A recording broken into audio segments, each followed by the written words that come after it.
And now at 8:30, Saturday Night Theatre.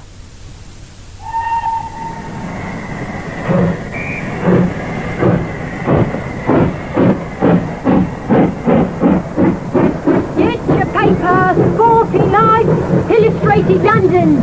Pick your fancy for the world champion wobbler. 500 sovereigns prize. Paper, mister. If you've got Bell's news? Sporting Life's better, mister. Leastways if you're following the wobblers. The pedestrians? No, I'm no follower of foot racing, son. So, Bell's. Top. And some change. Didn't think blues red newspapers. They're not all stupid. And some can even count. What, mister? One more penny change. Well, seeing I'm no blue, we'll forget it. This time. Sir, you ain't wearing your jacket, mister, but you're a bobby, all right. Like him over there. Limbed him over an hour ago, I did. He's been there an hour. Still as a statue. Well, in that case, we'd better see if he's still alive. Can't have odd bodies cluttering up this platform now, can we? And that means you as well. Read all about it. 500-mile walking race. All about the wobblers. Get your Sporting Life. Ladies and gentlemen, the year is 1879. We present for your edification and entertainment, Wobble to Death. Introducing Mr. Timothy Bateson as Detective Sergeant Cribb and Mr. William Eedle as Police Constable Thackeray, ably assisted by Mr. Sidney Tafler as Solomon Herriott. Their interpretations based on the characters created by Mr. Peter Lovesey and dramatized for the acoustic wonder of stereophonic wireless by Mr. Geoffrey M. Matthews. Ladies and gentlemen, Wobble to Death. Cutting education classes again, Thackeray? Good Lord, Mr. Cribb. What are you doing down this way, Sarge? Manifesting myself, Thackeray, like Banquo's ghost. Who, Sarge? Shakespeare, Thackeray, but he does prove my point. He does, Sarge? Yes. That you still have not progressed with your education. And no, Thackeray, I was simply passing when I spotted you. Wondered what was holding your interest. It was her, Sarge. Her? Ain't she beautiful? Do I understand, Thackeray, that you are here to look at a locomotive? Just see her, Sarge. That finish. Those wheels. So the only thing that beats her is the Gladstone that runs on the London, Brighton and South Coast. The Gladstone, eh? In that case, Thackeray, I'd suggest a transfer to the Victoria district. Oh, yeah. You are off duty. Yes, Sarge, till 6. When it's beef bashing at Islington Green. Oh, that 6-day pedestrian race of the agricultural law could give you a problem or two. Yeah, I know it, Sarge. Wish we could stop it. Trying to walk 500 miles in 6 days, that's no sport. For sheer cruelty, even bare-knuckle fighting don't compare. The crowds don't think so, nor do the wobblers. They're professional. It's not the pros that bother me, Sarge. They're going for the 500 guinea prize. It's the rest, vagrant street scum, all swarming in for the 10 sovereign start money. They'll be working for it, Thackeray. Sarge, the state they're in most won't last out one day, let alone 6. Now, you mark my words, Sarge, for some of them, this race could be no more than a wobble to death. Right. Who'll take a sovereign on how many will end up in coffins? How many do you reckon could afford one? Here, cast your eyes on him, in the gold specs. Looks more like a plucked chicken than a proven pedestrian. Reckon he was left over from last week's poultry show. You see his number? 12. That'd make him, Mostyn-Smith. Dr. Francis W. Blimey. Francis Mostyn-Smith. Double barrel for a half pint, eh? What with hyphens and guards officers, pet racing's getting proper respectable. Guards officers? Call yourself a reporter. There. Erskine Chadwick, Balliol College, Oxford, Captain 3rd Dragoons, and champion pedestrian of England. Well, if he's here, can't think why the rest bother. There's still 1 or 2 about who'll give him a run. You wouldn't be thinking of Charlie Darrell. So you have done some homework. Yes, I'm thinking of Charlie Darrell. He's come a long way in 2 years. Yes, so's O'Flaherty, the Dublin Stag. Have you seen the odds on him? Hey, come on. Looks like Sol Herriott's going to have a say.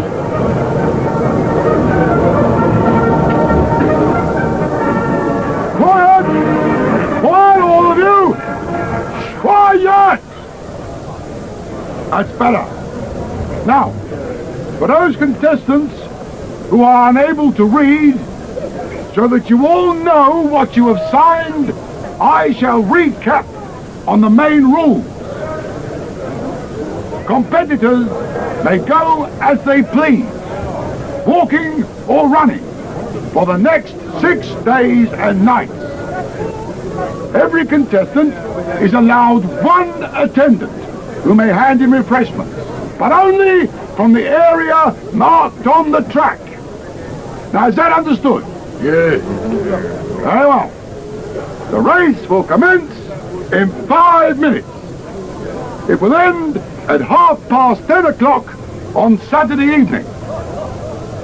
The winner, in addition to the 500 guineas, will have entrusted to his keeping this belt, a fitting symbol for the champion pedestrian of the world. Now, if there are no questions... Excuse me, Mr. Herriott. An inquiry from contestant number 12, Mr. Mostyn-Smith. Sir? Footwear. Are there any restrictions? I make none, but perhaps you, Mr. Darrell, as one of our more experienced contenders, would enlighten the gentleman. Rule 6 footwear. No contestant will wear spiked boots or shoes. While I'm at it, I don't want no one to forget Rule 7. Rule 7? It won't concern you, Titch, but I'm warning some of you others. Anyone who willfully jostles or blunders an opponent gets disqualified. Unless his trainer has nobbled a judge, I'll wager friend Mostyn-Smith's the only one who ain't. I don't reckon Charlie Darrell needs to either. Not with his size. And trained by devoted ex-pig Sam Monk. Attention! Contestants are now under starter's orders. You can't do that, not yet. You have some objection, Mr. O'Flaherty? Now, if it's the rule book you're going by, Mr. Herriott, then I have. We await your comment, Mr. O'Flaherty, but I hope you'll keep it brief. I'll be brief, all right. Your rules state this race don't start till all contestants are present. And the way I see it, the favourite ain't appeared yet. You are referring to, Captain Chadwick? I'm referring to that stingy bastard in his specially warm tent.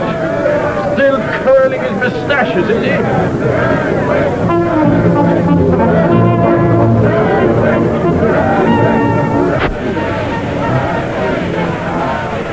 Time you was getting out there, Captain, sir? Oh, confound you, Harvey. Stop waving that damn glass around. I can't see a bloody thing. Well, how does it look? If I might suggest, sir, a touch more curl, if you permit me, sir. Huh? Oh, that's it, sir. Lovely. Well, if you're quite certain, Harvey. Yes? Yes, I suppose it'll have to do. Now, what do we have planned for dinner, eh? Fowl, sir. Boiled. With champagne, Harvey, and I may require some claret. And socks. I shall require a fresh pair at midnight and another at noon tomorrow. Very good, sir. And this time, Harvey, ensure they've been aired for at least 2 hours. Yes, sir. Well, I suppose I'd better get out there. You know, Harvey, there are times when I wonder why I ever agreed to mix with this rabble.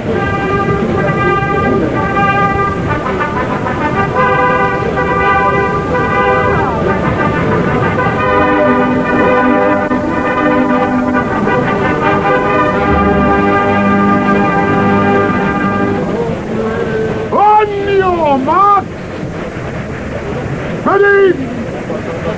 Then bloody good luck to you all!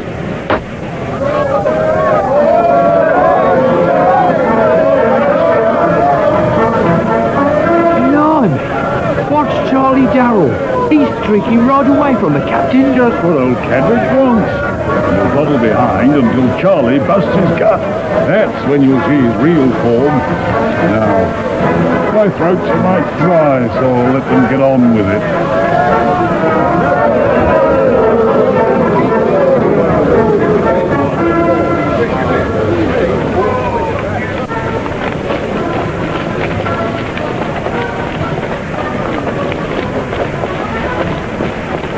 Slow your pace, double barrel, or you'll nail yourself.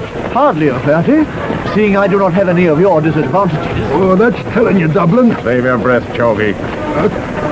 What disadvantages, double barrel? I have no wish to be personal, O'Flaherty. However, since you inquire, you are overweight. Your complexion indicates more than a passing acquaintanceship with alcohol. And I would diagnose that your heart, even at this early stage, is beating faster than it should. My advice would be to retire, now, while you can. Better men than you have said that, double barrel. No, I won't be retiring. At least not until Saturday night. 6 days more, O'Flaherty. A great deal can happen in 6 days. Right, double barrel. You could end up wishing you'd stayed at the London Athletic Club with the rest of the amateurs. I may be new to wobbling, O'Flaherty, but rest assured I do know what I am talking about. Your bodily condition is slack. You don't haze me, double barrel. It's been tried before. Now, if you knew anything about wobbling, you'd know it's weight that carries me. Ain't that true, Chalky? You're saying it, Dublin. I'd watch him careful, double barrel. Seeing as how you're sharing his tent. Watch it, Chalky. I am, but Astley's Wobble last March, Dublin. You remember what happened there? Astley's Wobble, Chalk? One more word out of you, Chalky, and I'll... Watch your elbows, Dublin. It was nothing, double barrel. Just a joke. Yeah, that's it. A joke. Right, Dublin? Right. So we leave it at that. And I suggest we all save our breath and concentrate. I will see you later, gentlemen. You will, double barrel. You will. I never did trust dark horses, Chalky. So come on, let's make it a race. Yeah.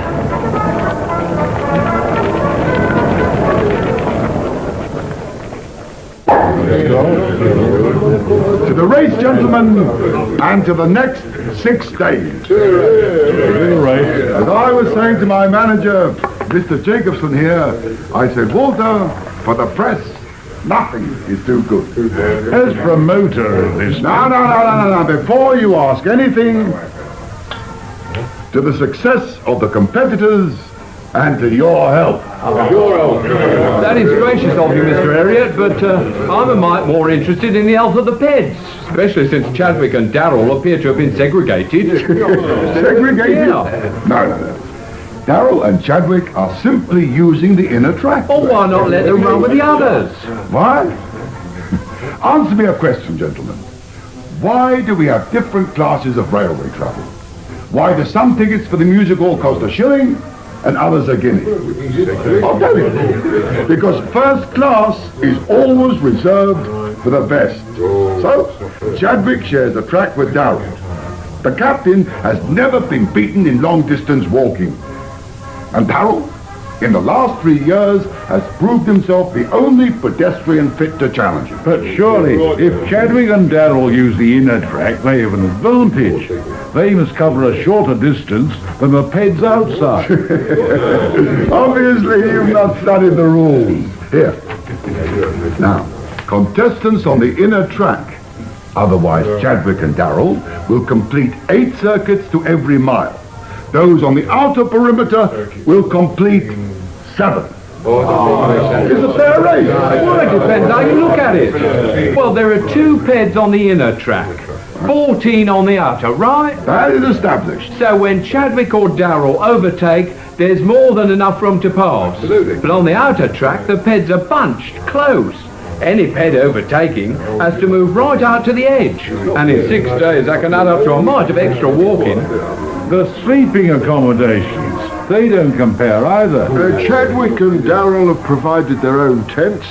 For the rest, well, all that contain beds, gas jets, toilets, cupboards. Just because some have to share. Some of them, Mr. Jacobson. The only 2 who ain't are Chadwick and Darrell. Well, I am not a hotelier. For some of them, warmth and a roof are all that's necessary. Now, drink up, gentlemen.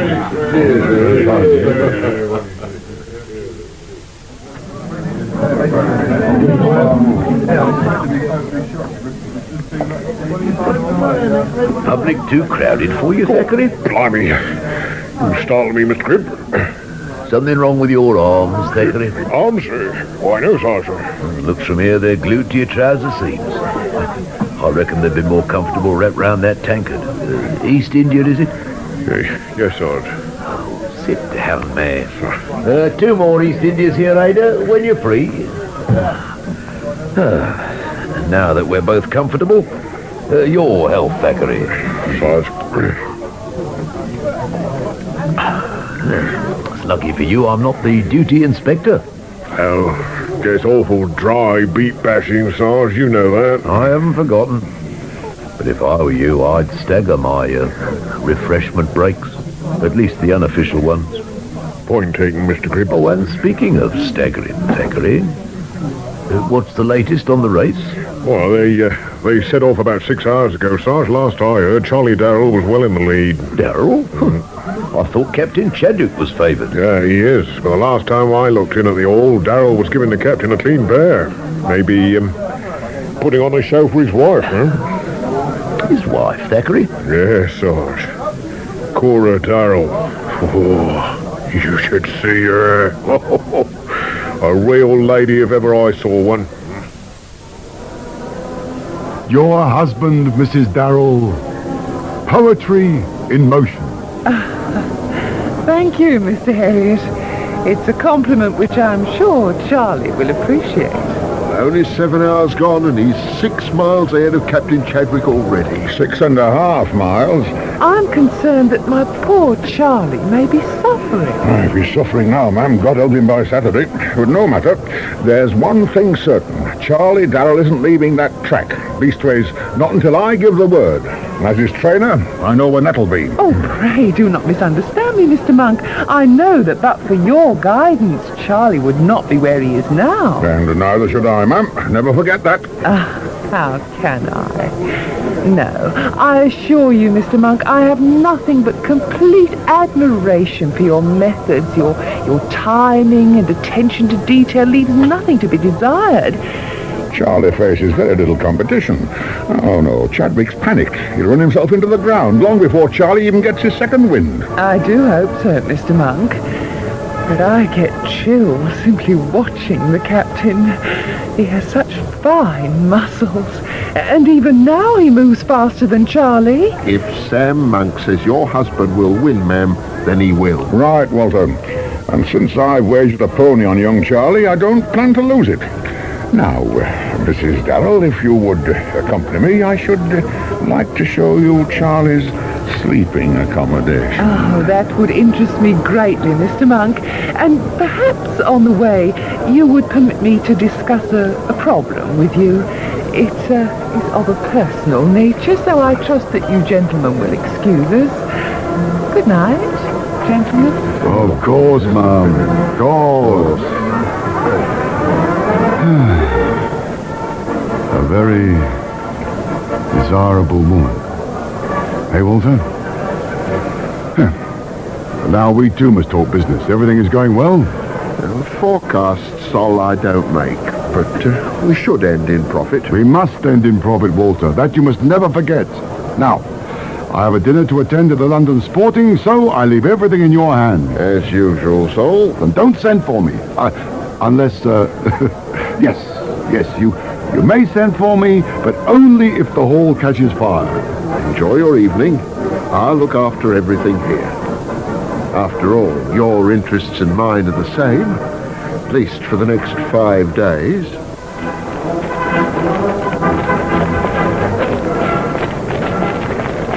Only 5 more bloody days to go, so keep wobbling, Double Barrel. I don't count days, Chalk. Only left. Right. You know, Dublin, you've got to give Double Barrel his due. He's outlasted some sharp men already. Here is a doctor or something.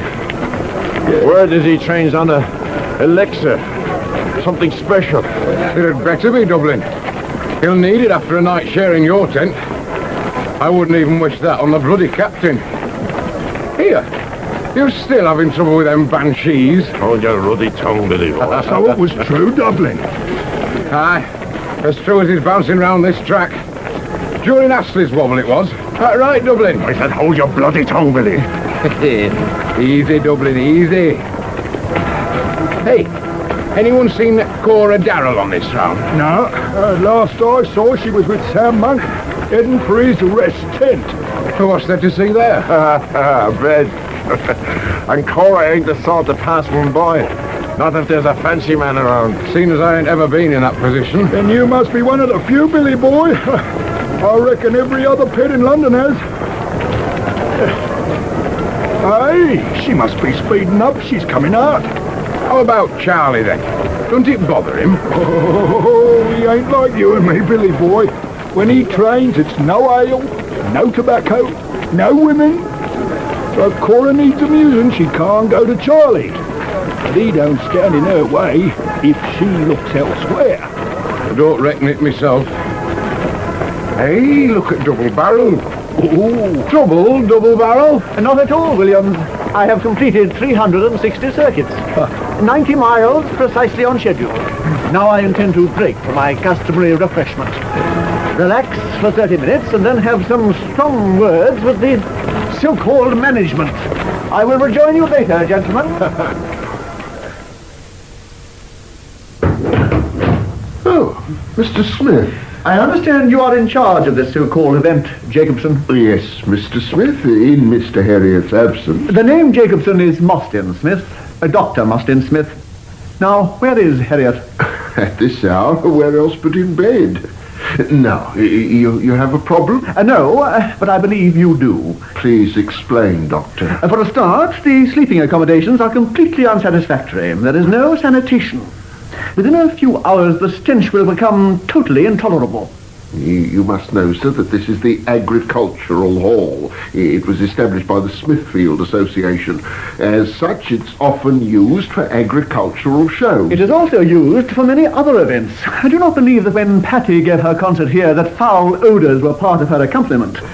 The last agricultural show ended over 2 weeks ago. Sufficient time, I would have thought, for you to have cleaned up the sleeping area. Now, I'm certain Mr. Herriott will have an explanation. Oh, he'll explain all right. To the press. Unless the hut I share with Dublin, Mr. O'Flaherty, is scrubbed clean with disinfectant. Very well. I will see to it in the morning. No, Jacobson. You will see to it tonight. And every night. That is understood? Good. You see, Mr. Jacobson, hygiene, care of the body is a matter of great importance to me. Mr. Jacobson, your kitchens, they've caught fire.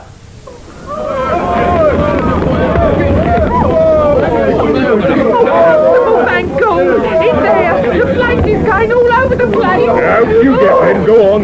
And that goes for the rest of you. Come on, move. Now, let's not have any panic.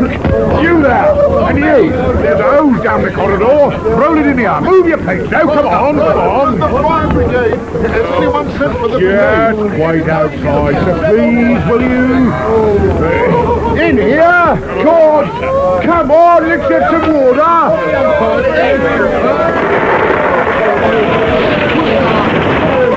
That's better! Don't not there, in that corner! Right! Now hold it there! Good man!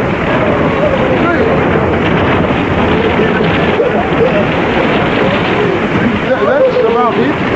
I reckon they can shut the water off now. Right. Turn it off out there! Someone shut that ready door before we all choke. The damage, is there much? Oh, it'll look better when it dries out, sir. Now, I'd move back a bit if I were you. It's still a bit warm. You have discovered how it started. Not yet, sir. Been a mite too busy for that. Anyone here see what happened? Mary Foster, she started it. That's a bleeding lie! It was an accident. You saw Just tell me what happened, miss, then we'll see. It was a bowl of dripping. I slipped and it fell on the stove. Well, it caught fire. It went all over the floor. I couldn't help it. What? No, if you haven't been looking out for your fancy man. Fancy man, how dare you? I'm respectable. And no one here can deny it. Of course, hello. That's enough. That's enough from all of you. Now get in there and start clearing up.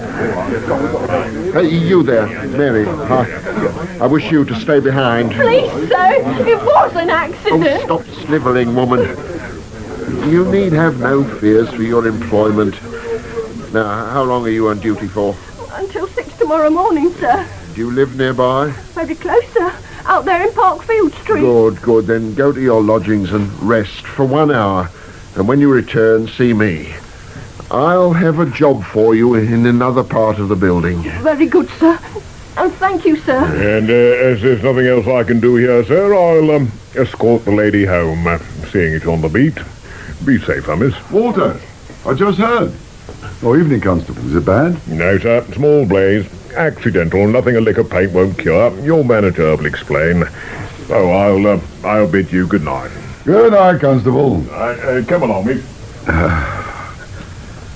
You know, Walter, gives me a great feeling of security to know that such men exist.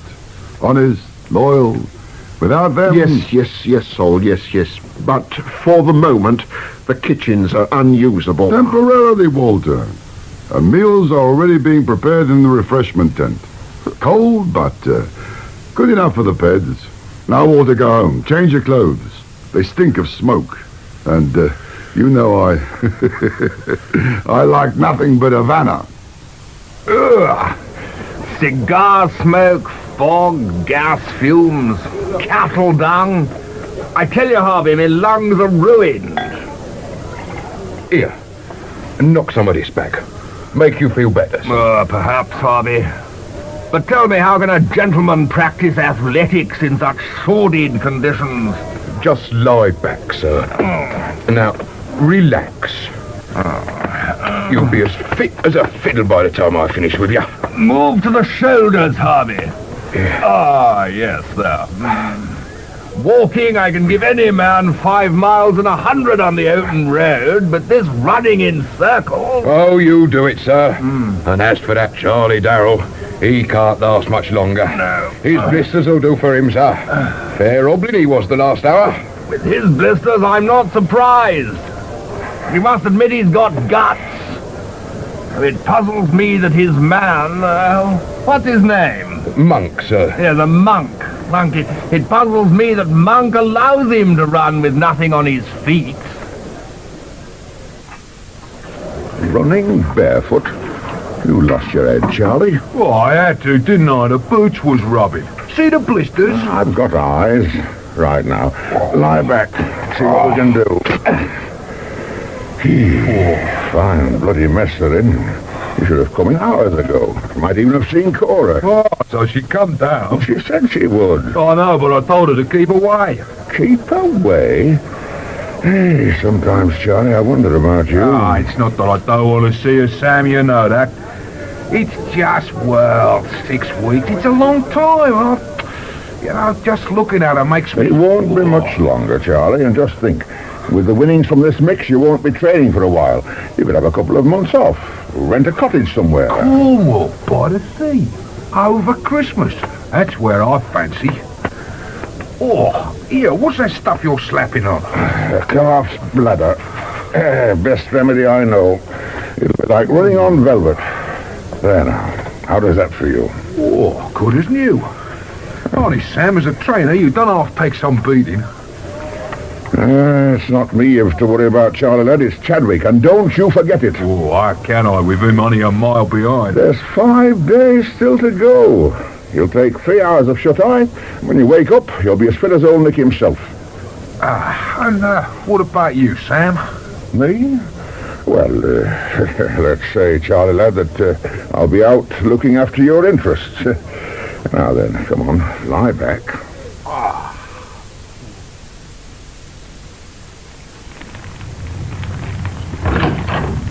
Cora, you might have left the light on. Not at this hour, Sam. Come in and have a chair.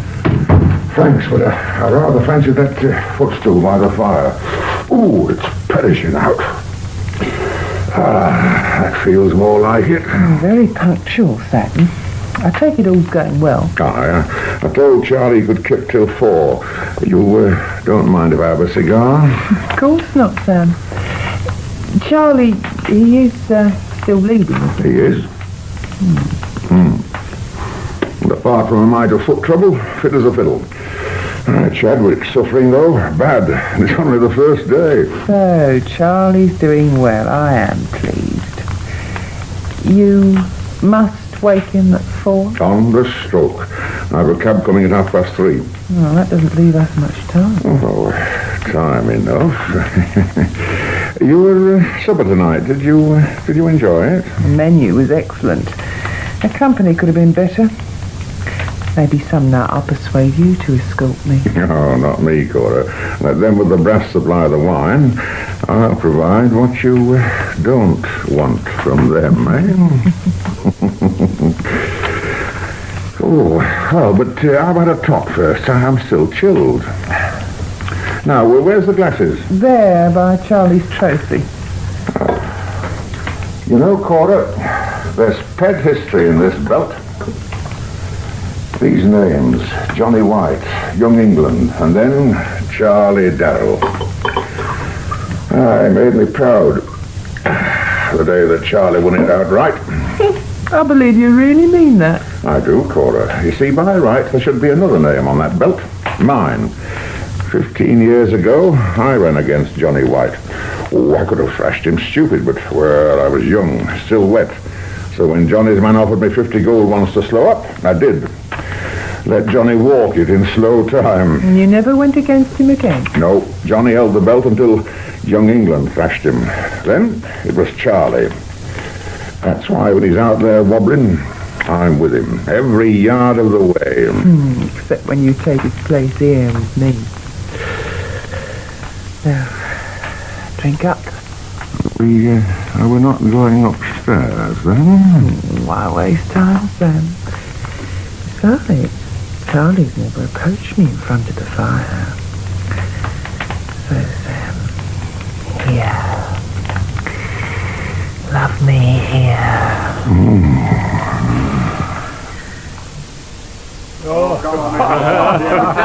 I tell you, this hall is haunted. Oh, so you don't believe me? Of course we do, Dublin.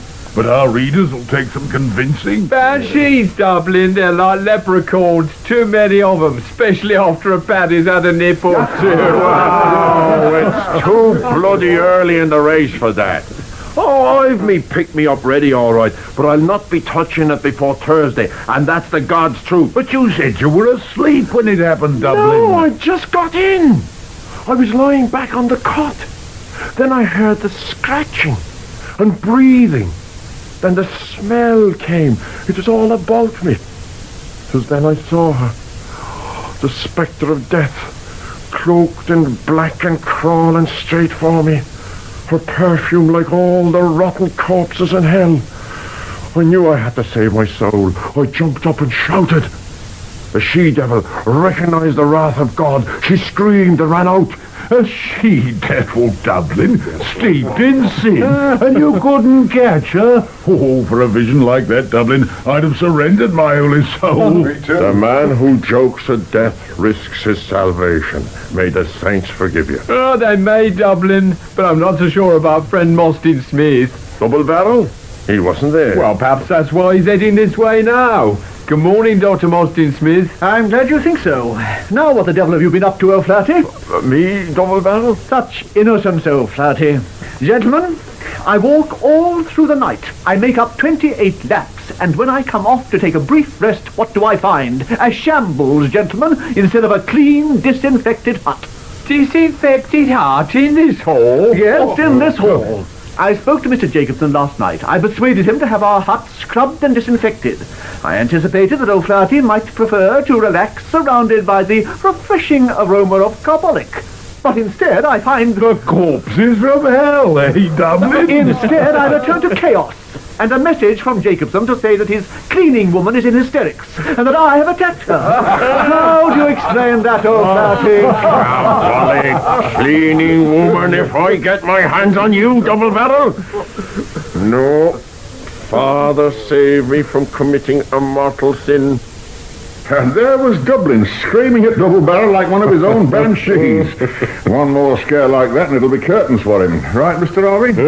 Could have put paid to Dr. Mostyn-Smith's chances as well, Mr. Monk. Right, Mr. Harvey. But it doesn't solve our problem. Now, we're both reasonable men. We both know that neither Charlie or the captain can hold this lick. Look, if they burn each other off, what happens? Who gets the prize? O'Flaherty, maybe chalk. Right. Second-raters, both. And neither of us would want that. Now, I'm not suggesting we fix the result. No. What I say is that your bloke and mine share the pace. That way they'll both break the 600-mile record. Then, come Saturday, they can open up and fight this race out between them. Fair, Mr. Harvey? Not a chance, Mr. Monk. If your Charlie's as crocked as you say, then the captain ain't going to wait. But I'll give you some advice. Gratis. Switch some rhino onto the captain. That way you won't be cleaned out. Well, not completely, Mr. Monk. What happens if he drops out? Gentlemen, please, if you'll have your pencils ready, I can give you the positions. At the end of the first day, Charlie Darrell is still in the lead. He's covered 117 miles. And the captain? Captain Chadwick is just 1 mile behind. Oh, and I'll stay awake for this. At that pace, they won't even break 500 miles by Saturday. Which means no record. My editor ain't going to like that, Mr. Jacobson. Gentlemen, it's still early, and don't forget, even if the two favourites have slowed down, Williams and O'Flaherty are going very well. They're only 4 miles behind Chadwick. Well, think of the excitement if there was an upset. Yeah, might make the bookies happy. Now, the refreshment tent is open, so please avail yourselves. I'll talk with you later. Oh, well, excuse me going back to the lovely anyway. Well, Walter? You should have talked to them, Sol. They're worried. So am I, Walter. The takings. In 1 day, only £260. So today the crowd is small. On Wednesday and Thursday we fill the place. On the last 2 days it'll be standing room only. Believe me, Sol. Such certainty. I tell you, Walter, it cannot happen. Not now. Who would think that Chadwick, Darrell, the two best beds in England, would slow up? You advised me to promote this race, Walter. You agreed to manage it. So now you will do that. You will see. No. You will ensure that Darrell does not drop out. He must run, walk, crawl until Saturday. Do you understand, Walter? Until Saturday. I understand, Sol, but I will not be the scapegoat. You're right, Walter. You are right. I apologize. And since I selected Darrell and Chadwick, I will be responsible if anything goes wrong. But Walter, you see Sam Monk. See if he's playing some kind of game. We must know. Charlie? 4 o'clock, Charlie. Oh, come on, rise and shine. Oh, what a fancy, Sam. Oh, it's freezing. Come on, lad, get washed. You look like you've been up all night. Well, I told you, I had 1 or 2 things to look after. But you got some rest? I lay down for a bit. Now, what you need is a livener. You putting on another bladder? As soon as you get this down. Oh, you better fill it up again, Sam.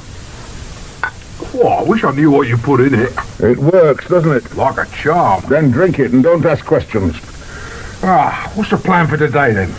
My guess is Chadwick will try and break you. So, it's who breaks first, that it? Come on, get your foot up. Now, hold that sock back. There. How does that feel? Oh, good as new. I thought you was going to have a word with Harvey. I did. The bastard wouldn't agree. Oh, I reckon I'll have to make him then. No, you forget, Chadwick. Find a pace that suits you and stick to it. You ready? Sharp as they come, Sam. That captain had better look out. That stuff of yours works like bloody lightning.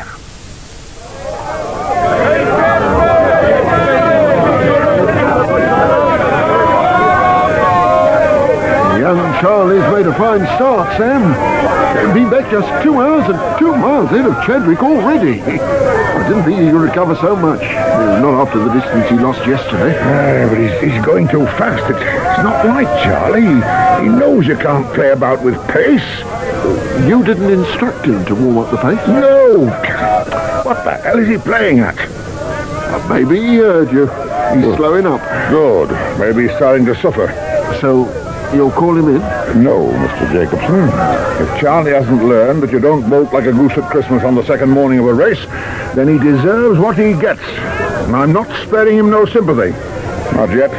His blisters? Oh, I've seen worse. And Charlie won't give up on that account. I hope he won't give up on any account. It'll be disastrous for our promotion if Charlie and the captain don't last out the 6 days for their final duel. Aye, then it's Chadwick's man you should be talking to. We're not going to stop. Not before Saturday. What the hell's he up to? He's staggering badly. Maybe Sam, you should call him in. He's collapsed. Cramp. Oh, God. He was asking for it at that lick. He had to get cramp. Oh, the stupid bleeding guy. That's my diagnosis, Mr. Herriott. This man has a saline deficiency. He's totally exhausted. But not to run for 12 hours. Wait. He is a sportsman. Such men recover quickly. Is that not so, Doctor? 12 hours, Mr. Herriott, or I'll not hold myself responsible. His pulse is dangerously fast. Mr. Monk, what do you say? Maybe another opinion? Oh, I don't know. Charlie looks bad. Easy, lad, easy. Oh, dear. Mr. Herriott, I require a stretcher. He must be moved immediately. Oh, stay there, Doc. I'll get one. Mr. Monk, your man, I just... You can't see him now, Double Barrel. Mr. Monk, I have a degree in medicine. Maybe I can assist. Oh, all right.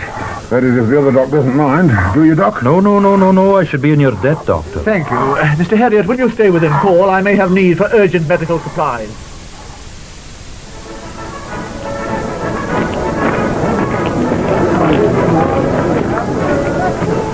Hey, go up there, Chalky. Double Barrel's coming on again. Double Barrel, is Charlie all right? Is he coming back on? I fear not. I did what I could. You don't mean he's cropped out? No, Williams. I mean that Mr. Darrell died about an hour ago. What? I don't believe it. Mercy. To think that poor Charlie wobbled himself to death. I did not say that, O'Flaherty. But you just said he was dead. Yes, but I believe the post-mortem will show that overtaxing his system was not the true cause of Mr. Darrell's demise. But you know what is. I have an idea. I feel I should warn you that Darrell may have died from tetanus poisoning. Tetanus poison? Well, a mate of mine died from that, but he was an hostler. Very likely. Stable and farm workers are prone to tetanus infections. But Charlie Darrell's no farmer. Perhaps he trained on a farm. No, he always took his breathings at Hackney Wick. Sammy Monk told me. Now, that's as may be. But if there is one building in London where tetanus may be contracted... It's this bloody hole. You're right, Double Barrel. It's the biggest stinking cow shit in the country. I don't know about you lads, but I'm off. Right, sure. There is no need to panic, gentlemen. No, we stay here and we could end up like Charlie. That is unlikely, O'Flaherty. Our hut has been cleaned. The rest are to be done immediately. No, I believe that Darrell was infected when he ran barefoot on Monday night. The open blisters would have allowed the infection to enter his body. So if we all retain our footwear and keep any cuts or abrasions covered, we should be perfectly safe. So you're all for carrying on, Double Barrel? As a doctor, I consider the risk to be small. As a runner, I shall make up for lost time by increasing my stride. And remember, if you withdraw, I could be among the leaders by Friday. With poor Charlie gone, Captain Chadwick, how do we hold the crowd? Yeah, I agree that circumstances are tragic, but as a military man, one learns to accept death philosophically. Are you sure you won't have some champagne? Speaking frankly, Captain, the crowds are here only to see you and Charlie Darrell. I would agree that, Mr. Jacobson. So now we must consider how to rearrange the event. Unfortunately, there's no single competitor worthy to run against you. But I deduce you have a solution. Yes, I have. We dispense with the inner track. What? Dispense with my track? You dare suggest that I, Erskine Chadwick, appear on the same track as those donks and half-wits out there? Oh, many of them are well-known pedestrians. Oh, clowns and criminals, all of them. Gentlemen, do not forget that I hold Her Majesty's commission, so I am not unused to dealing with such rabble. One on the same path with them, never. So you, intend to retire? Very well, Captain. I shall inform the press. I did not say that, Mr. Herriott. But if there is no acceptable rival, what else? The closest contestant is William. I shall permit him to share the inner track. You may inform him. I doubt he will accept. No? There is talk that Darrell died from tetanus contracted on the inner path. The ground could still be contaminated. Answer me, Herriott. If I were to move to the outer track, the benefit to you would be great. Naturally, I shall expect compensation for my sacrifice. You agree, Captain, and I'll give you 50. To recognize a sporting gesture. Double it, Herriott, and I could be even more sporting. 100. Very well, Captain. It is agreed. Provided, of course, that this floor is disinfected immediately. I will see it's done. Excuse me, Mr. Jacobson, sir. What is it, Mary? There's two gentlemen, sir, to see Mr. Herriott. They said it was important. No more pressmen, Walter. Go and tell them. They're from the police, sir. Police? Oh, very well. Show them into my office. You wish to see us, gentlemen? Is you're Mr. Herriott, the manager of this, circus? Not the manager, no. I promoted this race, yes. My manager is Jacobson here. Mr. Cribb, sir. Sergeant Cribb, Detective Branch. I believe you've met Constable Thackeray. Last night, sir, after the fire. Oh, gone! The gallant Constable. Now tell me, Sergeant, why is Detective Branch interested in a small fire? Oh, they're not, sir. What they are interested in is the death of, Charles Frederick Darrell, pedestrian. Darrell? But his death was accidental. Tetanus poisoning. Oh, he was poisoned, all right, sir. But tetanus, no. No. There was enough strychnine in Darrell's corpse to put down a brewery dray. What I'm interested in, sir, is, who put it there and why? The motive could have been Church La Femme, Sarge. French, Thackeray? Who have you been mixing with? I'm beginning to doubt you. Cherchez La Femme. Yeah, I take it you mean Cora Darrell. She does have a way with men, Sarge. And Herriott seemed taken. So did Jacobson. And both indicated that Sam Monk might be, involved.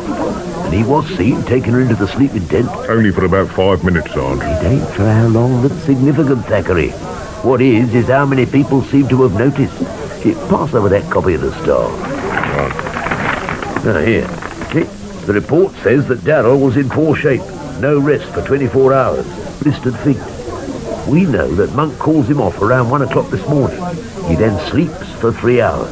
When he gets back on the track, it's at a pace that scares the devil out of Chadwick. Indicate something, Thackeray? Well, Sarge, most of those peds, well, we know they take stimulants. Don't stop, Thackeray. The way Darrell moved off suggests he could have been fed with something. Let us suppose he was, Thackeray. What? His symptoms, Sarge. Cramps, spasms, could be strychnine. My thinking precisely. Now, Darrell had his first spasm when? Jacobson puts it about 6:30, Sarge. Which makes it about 2 hours after Darrell returned to the track. If it was strychnine, the spasm should have come later. Exercise, Sarge. That could speed up the effect. A doc could tell you. Brilliant, Thackeray. You just earned yourself another pint. Oh, I'll get them, Sarge. Later, Thackeray. Right now, you will consult our expert, Dr. Mostyn-Smith. But he's on the track, Sarge. So, Thackeray, you're the beat basher. And since the doctor's lost enough time already, I suggest you develop your thirst. Get out there after him. And where'll you be, Sarge?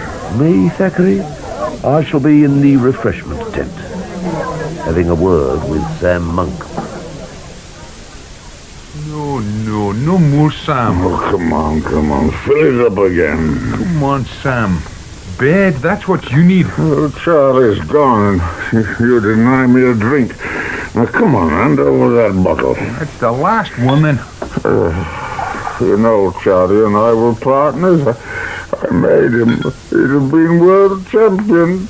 Your name, Monk? Yes, I'm Monk. Who are you? Cribb's the name. I'm a police detective.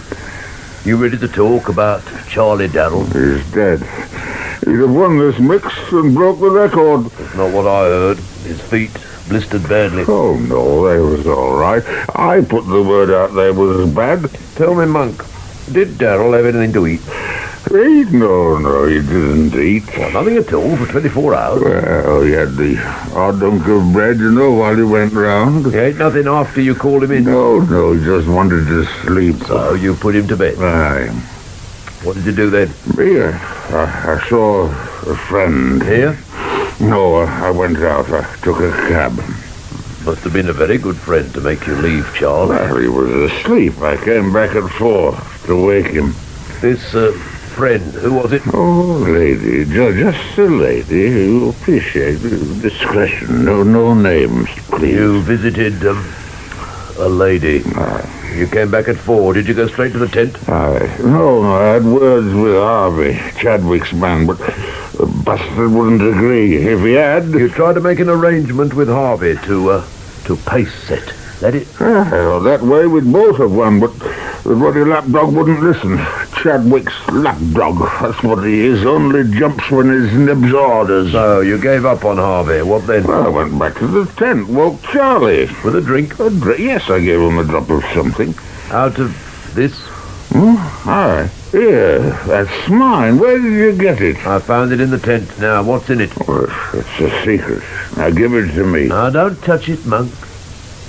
Now, what's in it? No, it's my recipe. I don't tell no one. You'll tell me, Monk. Now.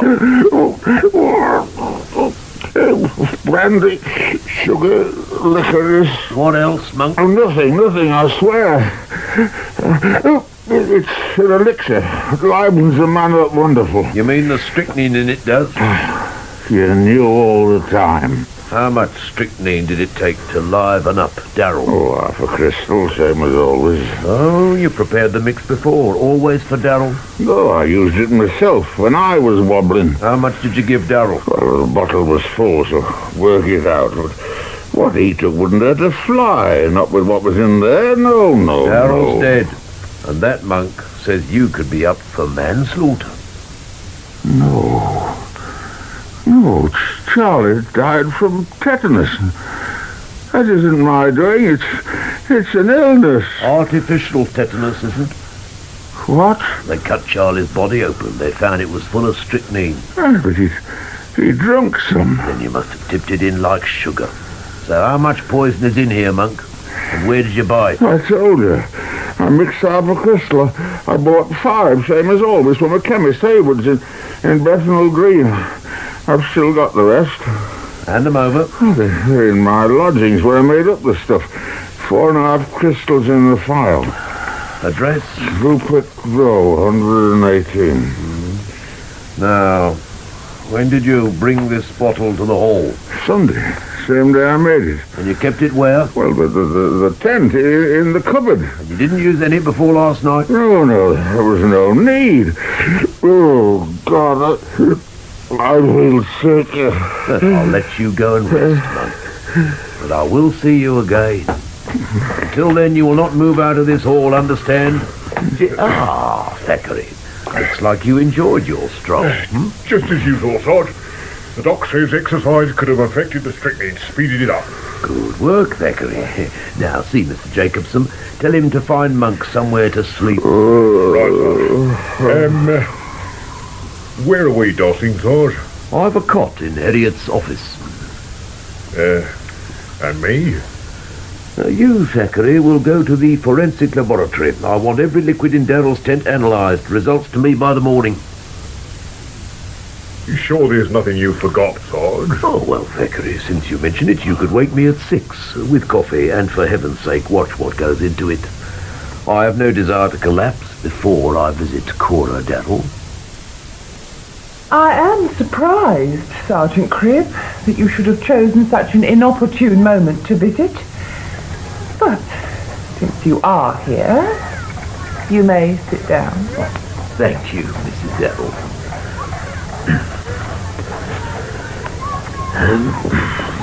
May I proffer my condolences? They are accepted. But you may tell Sam Monk. Sam Monk, ma'am. Well, surely it is he who asked you to intervene. But you could have saved yourself a journey. I have consulted a lawyer, and Mrs. Darrell, Monk didn't want me to. No, Sergeant, our mind is made up. We intend to sue Monk for negligence. The loss of a husband is tragedy enough, but there is our future to consider. If Monk had taken care of Charlie, we would have been richer by £1,000. But Mrs. Darrell, ma'am... Do you deny Sam Monk was negligent? You cannot. Not after he let Charlie run barefoot round that disgusting track. Ma'am, that is what I'm trying to tell you. So, you agree, Mr. Cribb? Good. Then I shall sue Sam Monk and call you as a witness. Ma'am, I am trying to tell you. Your husband did not die from tetanus. Not tetanus? Well, then how? Strychnine, ma'am. Your husband was poisoned. Poisoned? Then Monk is still responsible. It was his tonic. I knew it was dangerous. Well, you do know that Sam Monk is a drinking man. It's obvious. He was intoxicated. He gave Charlie too much of the elixir. Negligence. Yes, I shall sue Monk for criminal negligence, and he can defend. So, you learned nothing from Cora, Sarge? Nothing we didn't know already. How's the race going? Nothing much happened, Sarge. Herriott's moved Chadwick to the outer track. Has he? And he's still running? I'd have thought he'd have The word painted is it. that the captain was persuaded. Mind you, Williams is giving him a good run. He's only 6 miles behind. Is he? Oh, that must be bothering some of our bitting fraternity. How are the rest doing? Well, when the second day bell went, Chadwick had run 202 miles. Williams and O'Flaherty were neck and neck. 196 miles each. The rest were all well behind. I'd hope Mostyn-Smith would have caught up a bit. After the time he lost yesterday, Sarge, no, he's over 30 miles behind Chadwick, being lapped all the time. I know the feeling. The Bunsen and Beaker Brigade, they tell you anything? Only that there was enough strychnine in the elixir to do every pit in the race. Darrell didn't have hope. Makes it look bad for Monk. Get over to Bethnal Green, Thackeray. See the chemist, Haywood. Find out how much strychnine he sold Monk, then search his lodgings. Right. How is Monk, anyway? Still out of the world. In the hut next to Mostyn-Smith. Snoring his head off. O'Flaherty. Dublin. I believe you should rouse yourself. Jesus, Donald, how do you manage to stay so fresh? Just my method. Well, what's doing out there? The crowd's grown, hoping for more blood, no doubt. It even made Herriott smile for a change. But Cora may have had something to do with that as well. Cora Darrell. Has she been here? Like a black widow in full mourning. They say she's out for Sam Monk's blood. Yeah, who isn't? With all the money lost on Charlie. Well, Sam's done for this time. There's not a pen in London who'll touch him, not after this. Now, we need washing water. You coming? When you put something on your feet. I may have been mistaken over Darrell's demise, but the risk of tetanus is still here. How's Chadwick shaping? Still leading, but very uncomfortable. I don't think he likes the outer part. No. Billy Boy and Chalky, they shin tapping him, or is the elbow in the ribs? Bit of both. There's a smell in these latrines. Fatty, that doesn't smell like... It's gas, double barrel. Hey, coming from next door. Some oafs left a tap on. Come on. That bloody door. Stop. No, stand back, double barrel.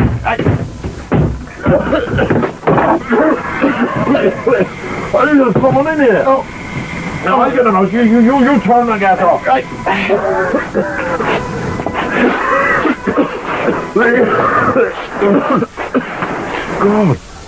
Hey, it's a monk. But do something, double barrel. There's nothing anyone can do. He's been dead for hours.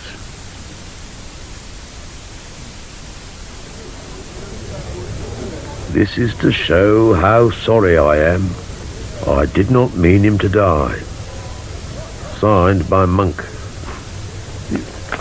Where did you find this, Mr. Jacobson?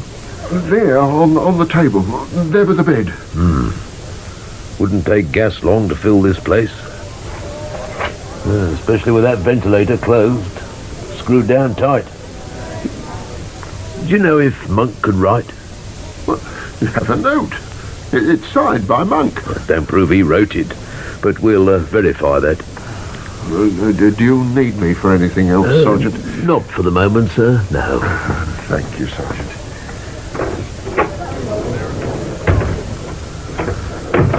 Well, any sign of a pencil, Thackeray?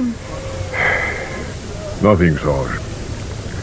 Maybe he wrote the note before he came in here. Perhaps, but don't forget he was staggering drunk. Took Jacobson all his time to get him on the cot. And you don't find that significant? We know that Monk was dead drunk, yet he produced a note from somewhere, climbed on the cot and screwed down that ventilator. From there he moved right across to the opposite side of the room, turned on the mantle and the gas ring, and then lay down again.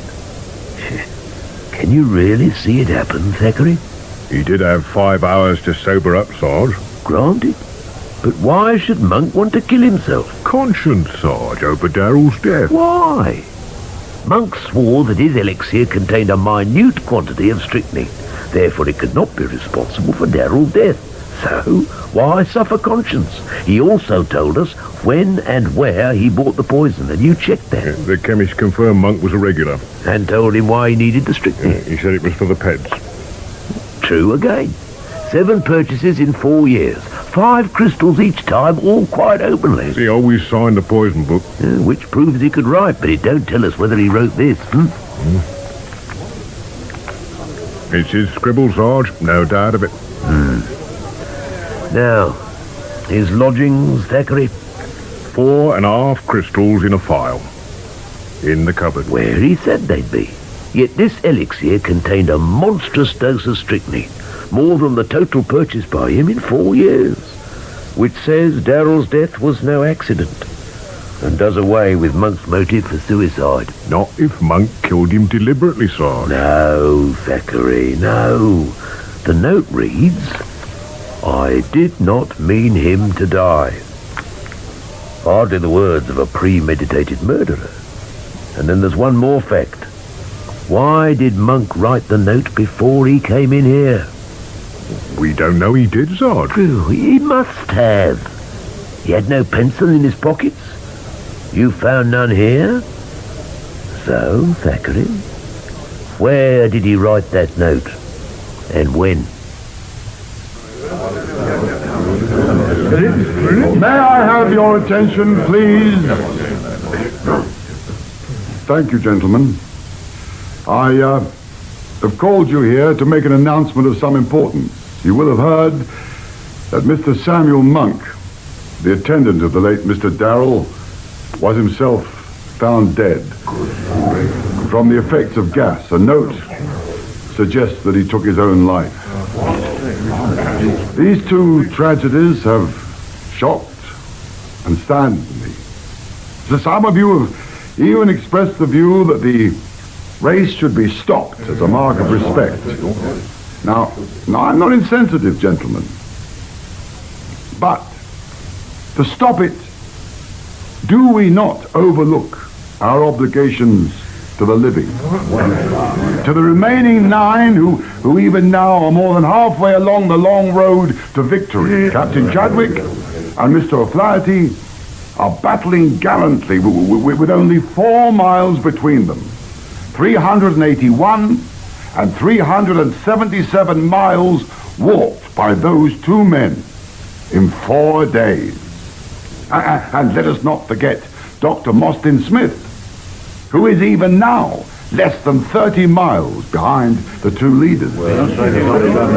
How could we tell those gallant sportsmen that their efforts were to be terminated? Would Charlie Darrell or Sam Monk have wished it? Gentlemen, I believe not. That is why I now state that this race will go on as planned. Now, if you gentlemen would follow me, I have black armbands available. As you see, when you return to the track, all contestants are now wearing them as a mark of respect. Competitors will wear black armbands as a mark of respect. That makes me sick.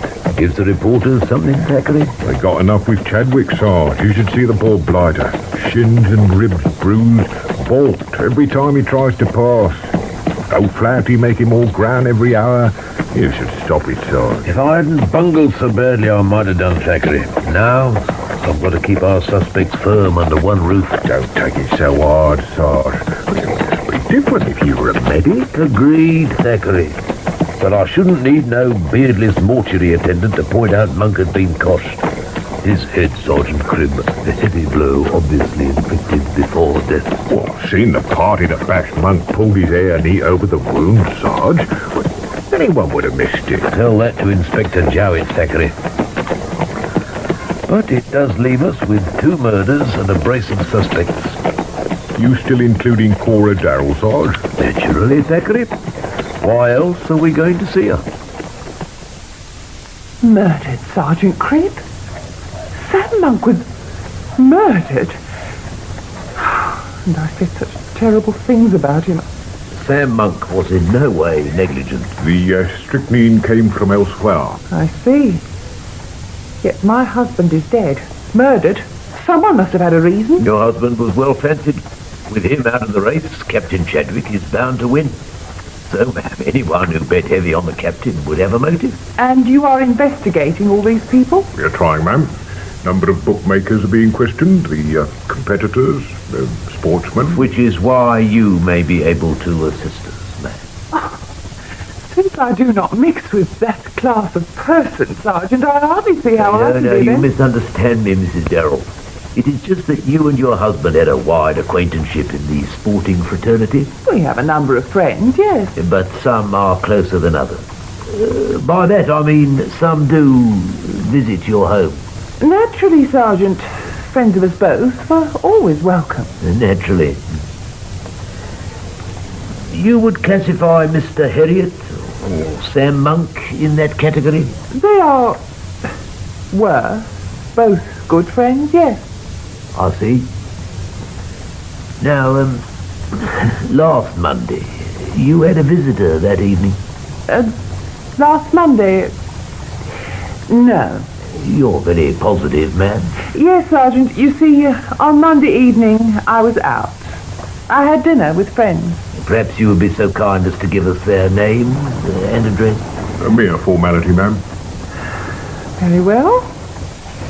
I dined with a Mr. and Mrs. Darby. They reside at Holly House, Trap Lane, in Highbury. At what time did you return home, ma'am? Oh, I believe it was about midnight. No, a little before. Anyway, it was before my maid came home. She is expected to be in her room by 12. You're certain of that time, ma'am? Yes. Why? Your maid has told us that she was in her room well before 12, ma'am. You have spoken to my maid? Sergeant, I find this intolerable. Yes, perhaps, ma'am, but facts must be checked. No, I have no wish to put the next question, so as to save you embarrassment, I shall answer it myself. My information is that you received a visitor and that he arrived in the early hours of Tuesday morning. You are insulting, Sergeant. A man here after midnight. Did you deny a man came? The question is impertinent. I think you had better leave and take your constable with you. Very well, ma'am. Thackeray. Should you change your mind, the police office at the hall will locate me. At least for the next 2 days.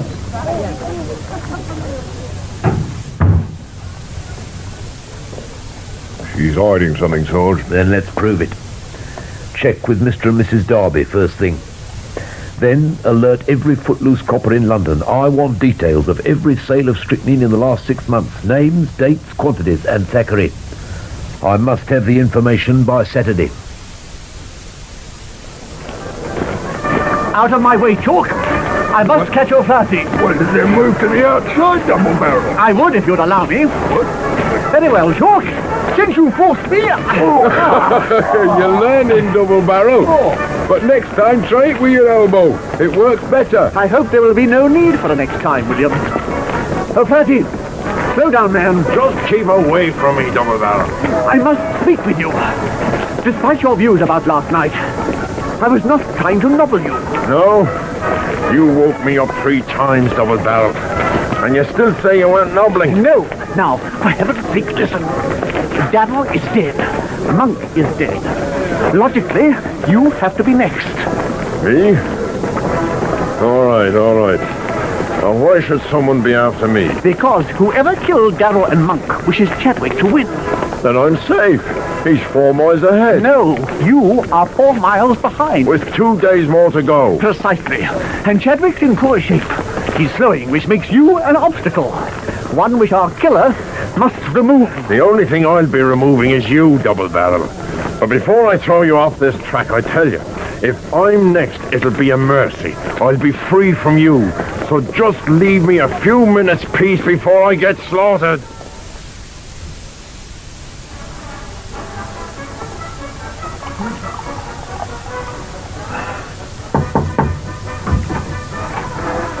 Oh, you timed that well, Thackeray. You'll find a clean cup on the shelf. Tea?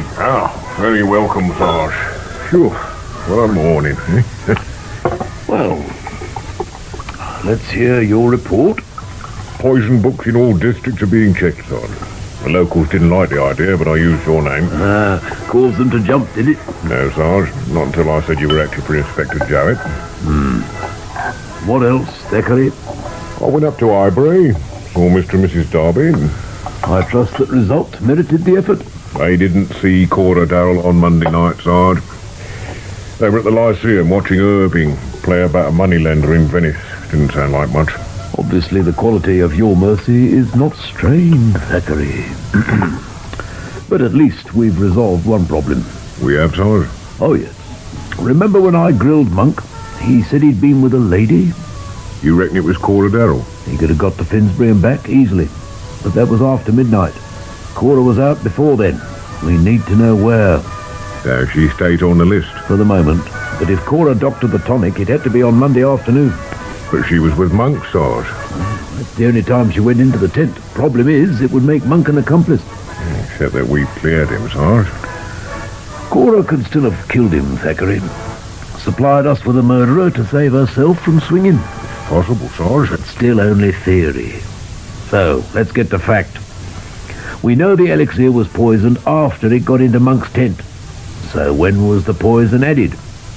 Well, best time would have been during the night. Yes, but only during the times Darrell was out on the track and Monk was away. And that covers a lot of people. So what now, Sarge?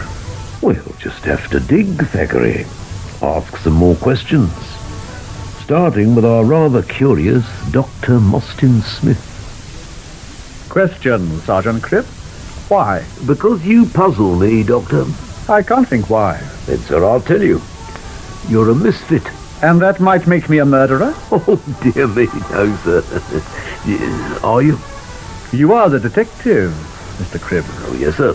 And I ask questions, put together facts, place things in their proper perspective, and you don't fit. Not here. An educated man, a doctor who suddenly enters a pedestrian race, starts contesting professionals. Makes me curious. Then allow me to complete the puzzle, Sergeant. My reasons are here. This box contains some 50 health foods, formulations concocted by me. My participation in this contest is by nature of an experiment. To prove what, sir? That my food will nourish the system, banish fatigue, recharge losses resulting from strenuous exercise. My rather odd appearance in this contest has been much commented on in the press.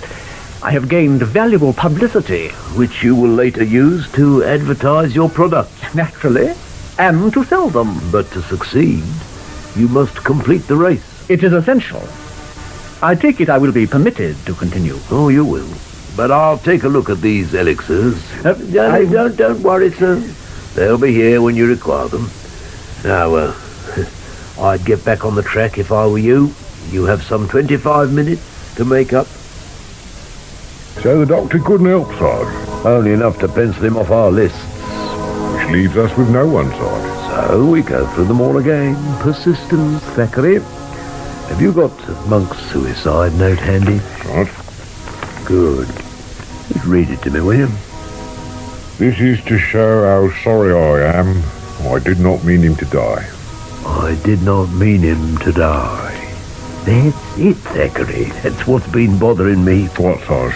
When was the only moment when he would have felt remorse? Before he knew that Charlie Darrell had died from strychnine. Do you recall Mostyn-Smith's original diagnosis? Tetanus. Exactly. And how is that disease contracted? Through an open wound. And Darrell was running barefoot.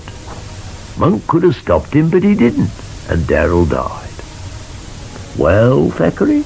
So that's when he wrote it, Sarge, or just after? Yeah, I believe so. That's the only time he would have felt any guilt. Right after Darrell's death. So he did plan to kill himself? No, but that's when he wrote it. But if it wasn't a suicide note, Sarge, why and who to? Well, that, Thackeray, I would have thought was obvious. Sarge? You know, I think we have caught ourselves a murderer. Oh. When do we arrest him, Sarge? There's no hurry, Thackeray. I've a supper engagement tonight and one or two things to attend to in the morning before I return. You, Thackeray, must be here through the night. Be on the alert. I shall see you at midday. Good morning, Thackeray. Morning, Sarge. Well, how's the race going? Oh, Captain Chadwick's making the pace. Looks as fresh as a 2-year-old. Is he? How about the others? Oh, none of them have a chance, Sarge. Not the way he's moving. Still time for a turn-up. Sergeant Cribb! Mr. Herriott. Sergeant, come quickly, I'm ruined. Ruined? Yes. Ruined, finished. To think he could have done this. Now, calm down, Mr. Herriott. Calm down. Who did what? The safe, it's empty. £1,000. Gone. Oh, to think that Jacobson would do this. Jacobson? Why Jacobson? Only he had a key. And the staff, they say that he left half an hour ago carrying a bag. Well, in that case, he may need to stop off at his lodgings. And with only half an hour's start, yes, we'll try and catch him there. You, Thackeray. Sorry. Nip out and find a cab. What's Jacobson's address, Mr. Herriott?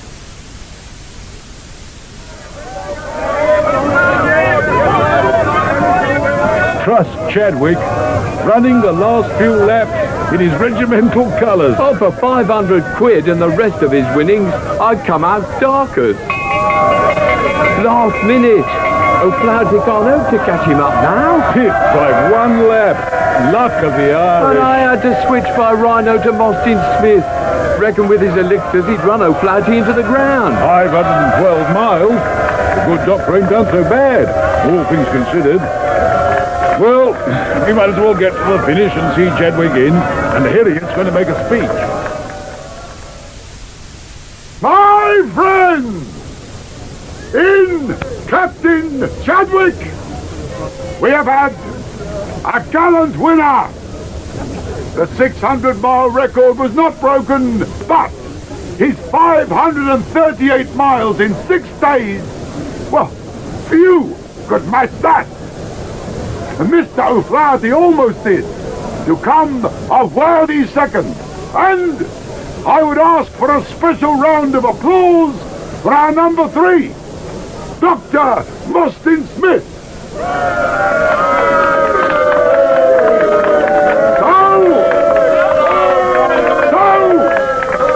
As our gallant contestants leave this hall, I hope, despite certain unfortunate events, that this race will be remembered by all as a notable sporting occasion.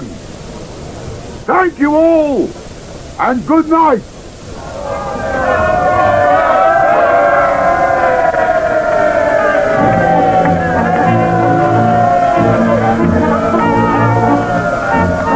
Constable, how grateful I am. Without you and the sergeant, your speed of action, there would have been no prizes.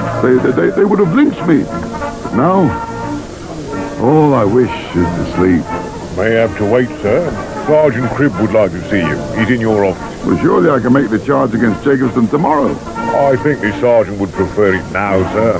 Especially in view of the Darrell business. Well, Sergeant Cribb, the Darrell business is your concern.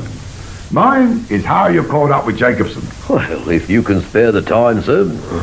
We arrived at Jacobson's digs only moments after he'd left. Fortunately, someone had seen him enter a cab. We arrested him as he was boarding a train at Fenchurch Street. Fenchurch Street? But how did...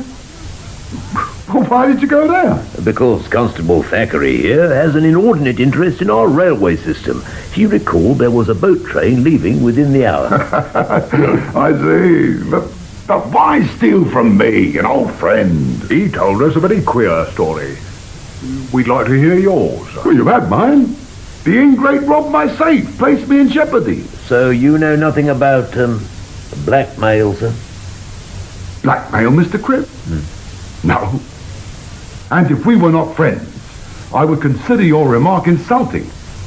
Now I've had enough, I'm tired. So please go. If we go now, sir, you come with us to the police station at Islington. I see. Very well. What do you wish to know? About blackmail. You were involved in blackmail?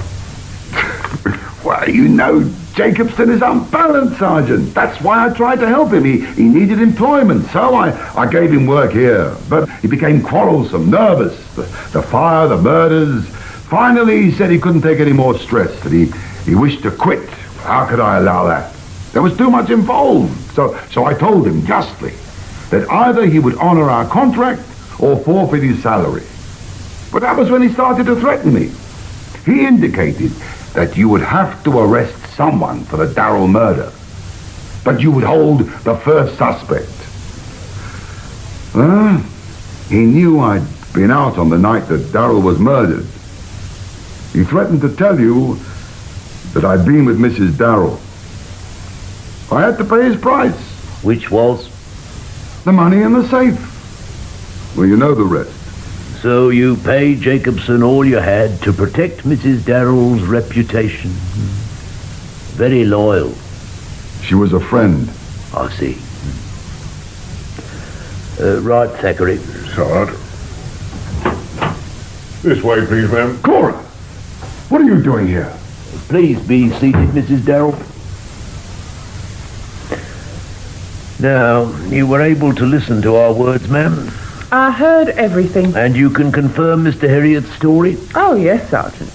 I can confirm it is a pack of lies. Cora! What I told you last night was the truth. That you dined with Herriott on Monday night? Yes. That is not true, Cora.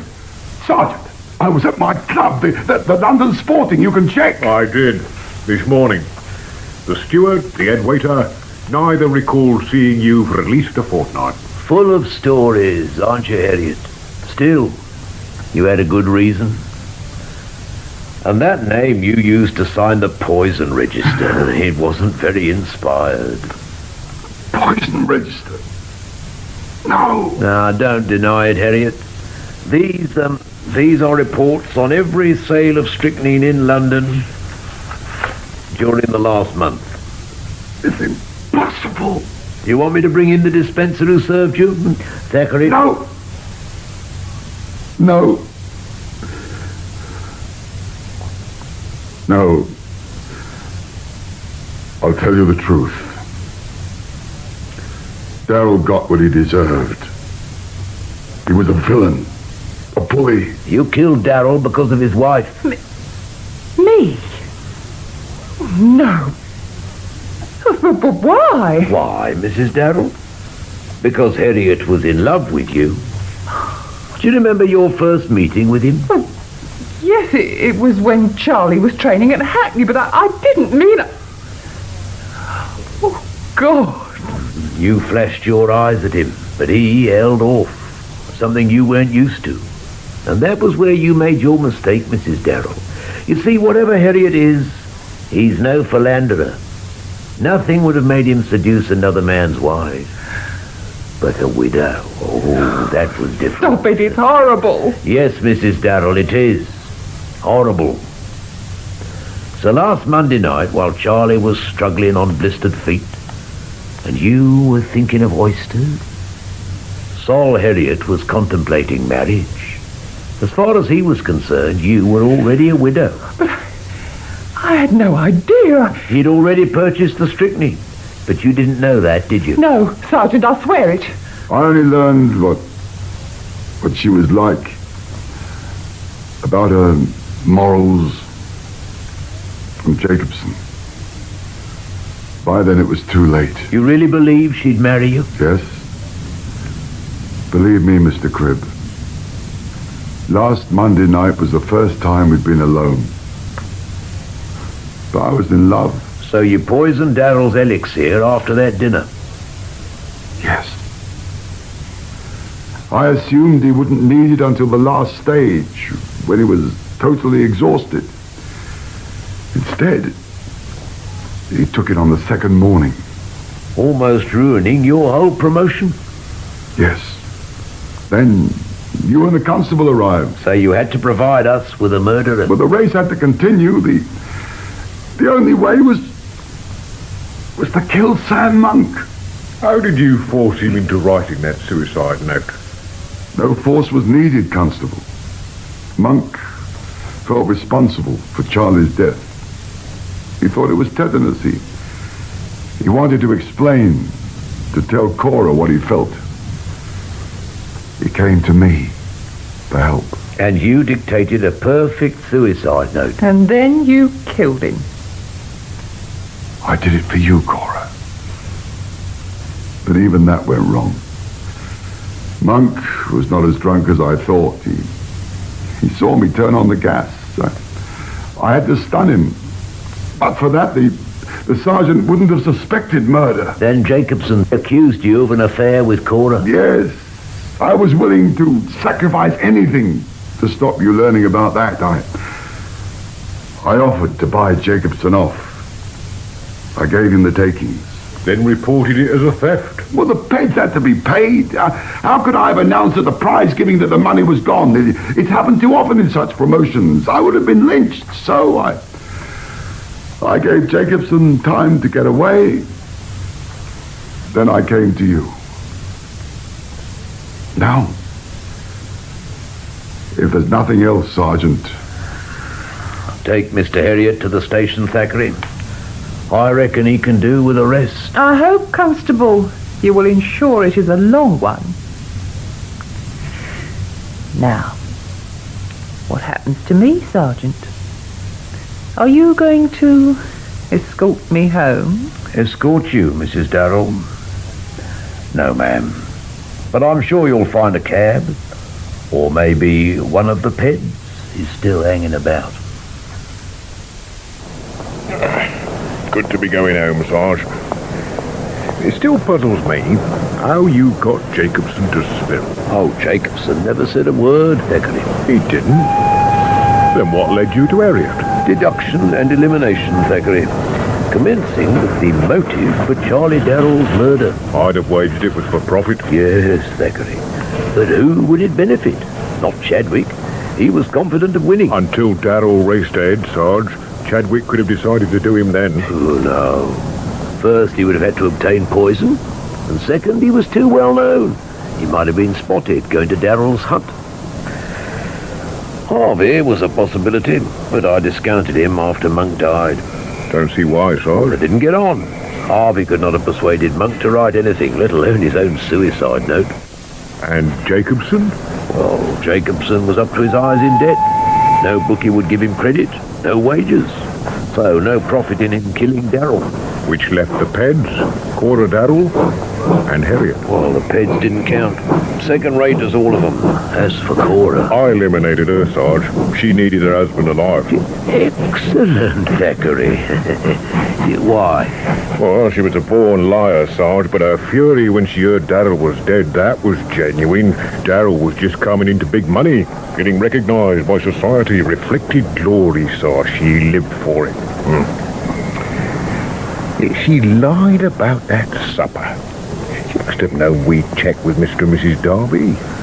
She was afraid of scandal. A lonely wife, taking lovers. Don't look so good when the husband gets murdered. Could have ruined her chances in the future. Yeah. So that left Herriott. Except he didn't need money. Which led to the only other possible motive. A crime passionnel. Well, I thought that was the same as Church La Femme, Sarge. Yes, Thackeray, I suppose it is. Anything else you'd like to know?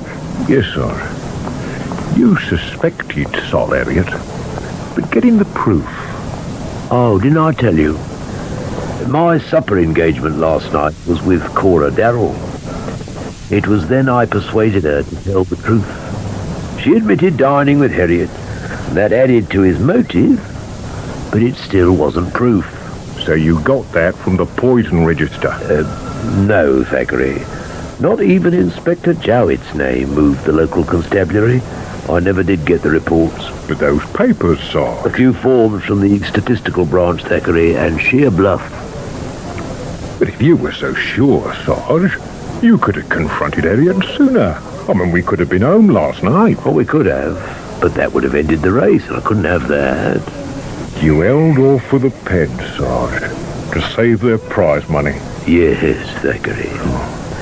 And for Mrs. Cribb. Your wife, Sarge? Yes, Thackeray, my wife.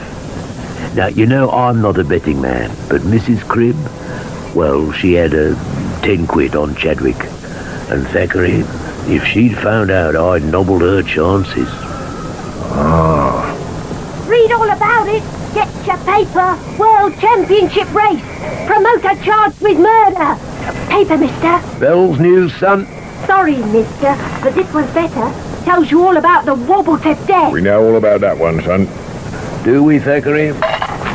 There are one or two things I'd still like to find out. There are, Sarge. Yes, Thackeray. And since you're so good at reading... Oh, no, Sarge. That's an order, Thackeray. Right, Sarge. Wobble to Death, a play for radio by Geoffrey M. Matthews, was based on the novel by Peter Lovesey.